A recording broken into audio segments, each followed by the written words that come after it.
how to see Reels in full screen in Instagram. Hey everyone, welcome back to the channel. In today's video, I'll show you how to see Reels in full screen in Instagram. So now, without further ado, let's get started. So here, first thing first, open the Instagram app on your phone and make sure that you're logged in to your account. And now here, once you're inside the app, just tap on the Reels icon, which can be seen in the bottom left side of the screen. And now here, once you're inside the Reels section, just scroll to the Reels that you want to watch in full screen.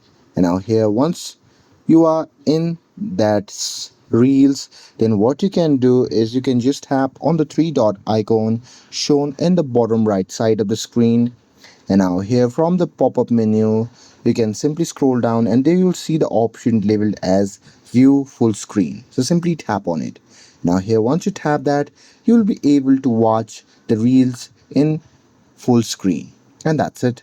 With this, if you found this video helpful, then don't forget to like, share and subscribe to get updated for more videos. Thanks for watching and I'll see you in the next video.